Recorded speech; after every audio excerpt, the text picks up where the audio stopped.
Why is there something rather than nothing? The biblical answer, because God, who is love, created everything out of nothing, freely and without effort. And the creature he loves the most is you. Which leads us to our second question.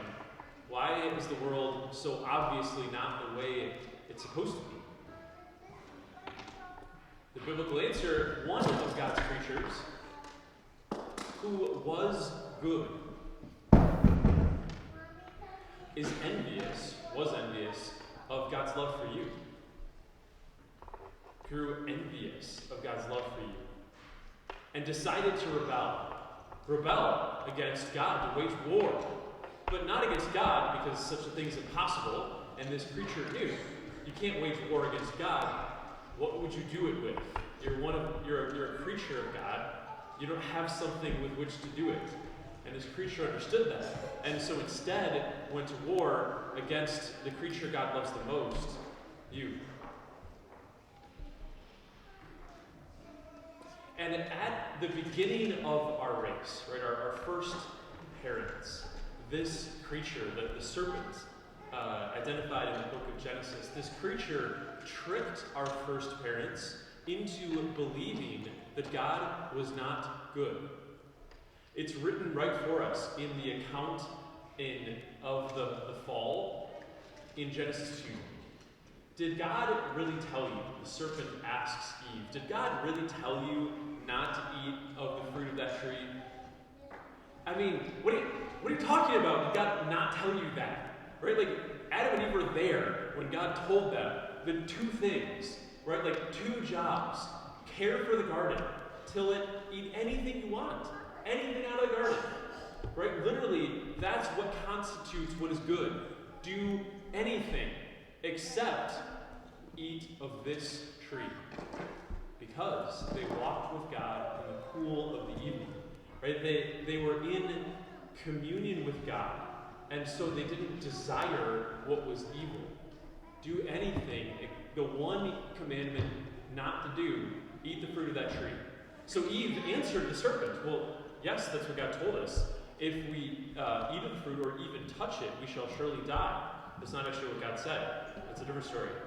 And then the serpent said, no, you shall not die. Rather, you shall become like God, knowing what is good and evil. Everything he said there was a lie. Right? All of that is false. No, you shall not die. I mean, really? Death entered the world. Genesis notes this for us. Death entered the world there. Death is also one of the two things that are unavoidable in this life, right? Death and taxes. Death, like you stand a 100% chance of dying. Not in any given moment, but at some point.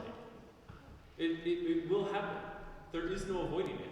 We might try, we can put it off, and it doesn't mean we should avoid being healthy or anything like that, but 100% chance. You shall become like God, the serpent further lied. And knowing what is good and evil.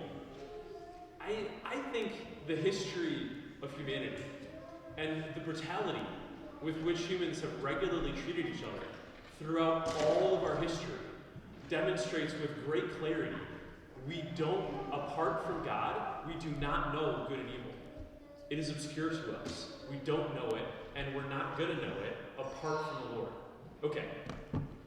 So the serpent, the enemy, this creature who went to war against you, tricked our first parents into believing that God wasn't good. Remember what Eve, it told us what Eve thought. She looked at the fruit of the tree and saw that it was good, that it was desirable for gaining knowledge. God had said, don't eat the fruit. The fruit is bad for you. She saw that it was desirable. Right? So her vision was corrupted into believing that what was evil was in fact desirable and good. And if God commanded me to do something, commanded them, commanded you to do something, but you think that thing is bad, or in this case, if God commands you not to do something, and then you think that thing is good, well then God isn't good. Because a good God would never command you to avoid good or to choose evil. That would not be a thing a good God would do. And so God is not good. Right? This is the logic of the deceit. This is the logic of the choice that our first parents made. The result of this deceit, of this trick, and of our first parents falling for it, and if we're honest, of you and I falling for it, is that we are enslaved to powers we cannot control, namely sin and death. And slavery is the biblical language. It's all throughout the scriptures. The slavery to sin and to death, which really are properly written, so to speak, as like capital letters, because it is the power of sin and the power of death. And I think it's relatively straightforward to demonstrate what this is. Death, as I already noted, you can't avoid it. It's not possible to avoid it altogether. Put it off, be healthy, good. Avoid it, not possible. Sin. This is a rhetorical question, right? Don't raise your hand. Have you ever done something you didn't want to do, you knew you shouldn't do it, you hated doing it, and you did it anyway? I mean, I know the answer for all of us is yes. And I know it both because I look at the guy in the mirror and because I hear confessions. The answer is yes. We all do things that we don't want to do, we know we shouldn't do, we hate doing, and then we do it anyway. That is the power of sin at work in fallen humanity. Right? Sin and death are not inherent or intrinsic or part of humanity. Rather, they are a power at work in us because of the deceit of the enemy who wages war on you and me and our falling for it. They're not inherent in humanity. God didn't create us with this power at work. And to get this right, to understand correctly the biblical vision of what's wrong with the world, because there are lots of religious traditions and philosophies and ways of understanding what's wrong with the world. To get the biblical one right, which is not the same as all the other ones, right? To get the biblical vision of what's wrong with the world right will let us understand the remedy of God. Right? If we don't know what's wrong, we won't understand what God has done to make it right. Right? It won't make sense to us. We won't internalize it well. Right? Which is why it's important, it's significant to understand what is so wrong with the world. Why is the world so obviously not the way it's supposed to be? And then, and I'll talk about this next week, then to understand what has God done about it. I mean, we're all here, it's Sunday Mass, we're Christians, like we know, like, I think, Father, the answer is going to be Jesus. And you're correct, right? Jesus. What is God going to do about it? Jesus. Yes. I'll get into that more next week. But to understand what's wrong with the world. What's wrong with the world is that we have also been tricked, like our first parents, deceived into believing that God is not good. What kind of level do we believe this at, right? Simply the intellect, that's true at times.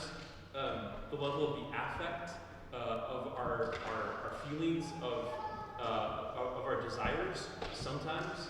The level of action, assuredly, because we choose to do the thing we don't want to do, we know we shouldn't do, we hate doing it, and then we do it anyway. I think the modern language here would be to say that we are addicted to sin. Death, maybe you could say it, maybe not, but the language of addiction, again, the biblical language is slavery. I think the modern language would be addiction. I do this thing, I hate doing it, I know I shouldn't do it, I do it anyway.